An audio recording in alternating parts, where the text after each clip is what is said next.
और अब अगली बड़ी खबर लखनऊ से, जहां यूपी में पोल्ट्री प्रोडक्ट्स और बर्ड्स के इंपोर्ट पर रोक लग गई है। जी हां, प्रमुख सचिव पशुपालन ने जानकारी दी है। कानपुर में बर्ड फ्लू का केस मिलने के बाद अब ये सख्ती बढ़ा दी गई है। यूपी में रोजाना दूसरे राज्यों से 50 लाख अंडे आते हैं, लेकिन अब इंपोर्ट पर रोक लगा दी गई है। यानी दूसरे राज्यों से अब यूपी में ना तो अंडे आएंगे और ना ही दूसरे पक्षी लाए जा सकेंगे। तो ये बड़ी खबर आपको बता दें, यूपी में पोल्ट्री प्रोडक्ट्स और बर्ड्स के यातायात पर अब रोक लग गई है। प्रमुख सचिव पशुपालन ने इस बात की जानकारी दी।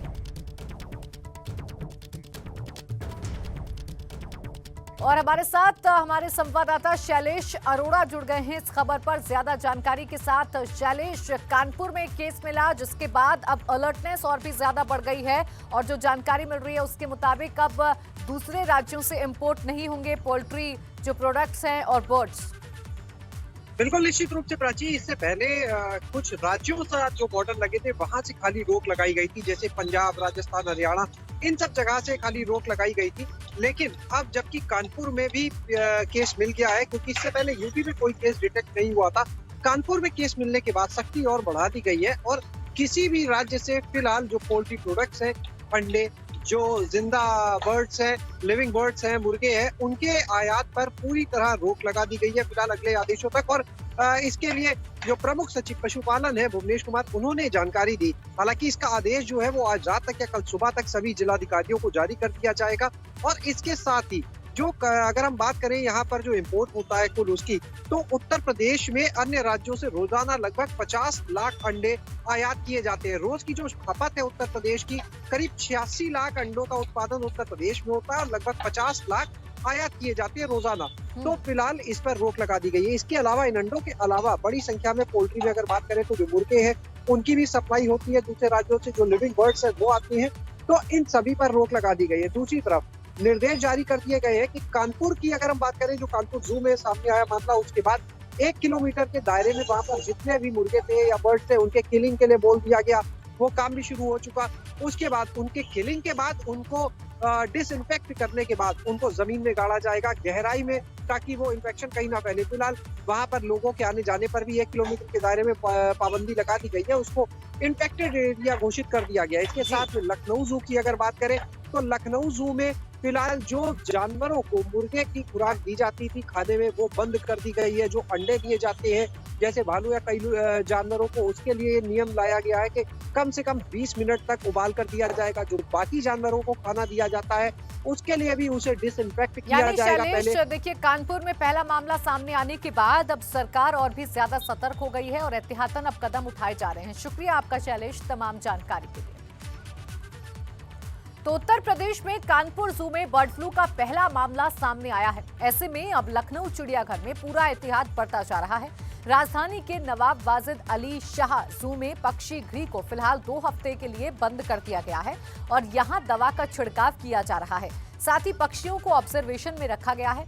लखनऊ चिड़ियाघर में अलग अलग 50 प्रजातियों के तकरीबन 350 पक्षी हैं।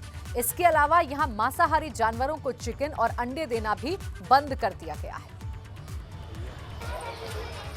बर्ड फ्लू का खतरा मंडरा रहा है और उत्तर प्रदेश में भी बर्ड फ्लू का पहला मामला कानपुर चिड़ियाघर में सामने आया। उसके बाद एहतियातन लखनऊ चिड़ियाघर में ये जो पक्षी विहार है इसे बंद कर दिया गया है। और यहाँ आप देखिए तो नोटिस बोर्ड भी लगाया गया है, लिखा है कि due to bird flu prohibited area कर दिया, यानी पक्षी गृह में अब कोई भी दर्शक जाकर पक्षियों को नहीं देख सकता। 50 अलग अलग प्रजातियों की 350 से ज़्यादा पक्षी यहाँ लखनऊ चिड़ियाघर में है। हमारे साथ चिड़ियाघर के उप निदेशक डॉक्टर उत्कर्ष शुक्ला जी, उनसे जानेंगे सर, बर्ड फ्लू का पहला मामला कानपुर में डिटेक्ट हुआ है, एहतियातन क्या कदम आप लोगों ने उठाया? देखिए, कल शाम को जब रिपोर्ट आई थी उससे पहले हम लोग जो सैनिटाइजेशन है और जो प्रिकॉशन है, वो जब से बर्ड फ्लू आया तब से हम लोग उसके साथ ही में चल रहे थे। और जब ये पॉजिटिव केस आया तो उसको एहतियात के तौर पे, क्योंकि हम सोच रहे हैं कि ऐसा हम लोगों ने डिसाइड किया कम से कम 2 हफ्ते तक ऑब्जर्व करें बर्ड को कि ऐसा कोई सिम्टम या ऐसी कोई डेथ तो नहीं हो रही हमारे अंदर। तो विजिटर के सेफ्टी के लिए हम लोगों ने जो हमारे 2 एरिया हैं, मुख्य एरिया हैं बर्ड के, वो हमने बंद कर दिए हैं। कैसे इन्फेक्ट करते हैं सर, ये कैसे ट्रांसमिट होता जाता है? देखिए, जो बर्ड होती है, जो पोल्ट्री होती है, बेसिकली ये वहाँ का ओरिजिन है और इसकी कई स्ट्रेन है। तो कुछ स्ट्रेन्स इसके होते हैं जो ह्यूमन को अफेक्ट करते हैं, और बाई चांस ये अच्छी बात है कि अभी कोई ऐसा स्ट्रेन नहीं पाया गया है जो ह्यूमन को अफेक्ट करे। तो ह्यूमन को जो अफेक्ट करता है वो स्ट्रेन अभी फ़िलहाल नहीं है, और ये बहुत ही विरुलेंट नहीं है, मतलब बहुत ही घातक स्ट्रेन नहीं है। तो ये आपने सुना, क्या कहना है जू के जो डिप्टी डायरेक्टर हैं, साफ तौर पर कह रहे हैं कि अभी 2 हफ्ते के लिए एहतियातन ये जो पक्षी गृह है इसे बंद किया गया है। केवल अभी मामला कानपुर में सामने आया है और उत्तर प्रदेश के कुछ ज़िलों में ज़रूर पक्षियों के मरने की खबरें आई हैं, लेकिन उनमें किसी में बर्ड फ्लू के लक्षण फिलहाल नहीं मिले हैं। कैमरा सहयोगी जितेन के साथ अनुभव शुक्ला, एबीपी गंगा, लखनऊ। यूपी में एक तरफ बर्ड फ्लू को लेकर शासन प्रशासन सतर्क है, तो इसका असर भी लोगों पर पड़ रहा है।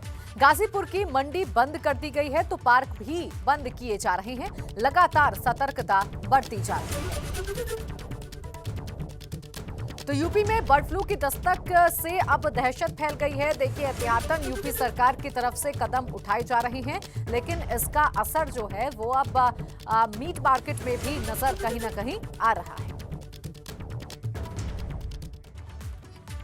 सोनभद्र में भले ही बर्ड फ्लू की पुष्टि अभी तक ना हुई हो, लेकिन जिले में पक्षियों के मरने का क्रम लगातार जारी है।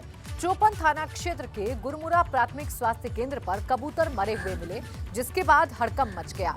वहीं जिले के भवनी थाना क्षेत्र के बरवा टोला में किसानों की 17 मुर्गी मरने की सूचना के बाद पशु चिकित्सा अधिकारियों की टीम ने सैंपल लेने गांव गई। पक्षियों के मरने की खबर सुनते ही जिले के तमाम जगहों पर लोगों में दहशत का माहौल है।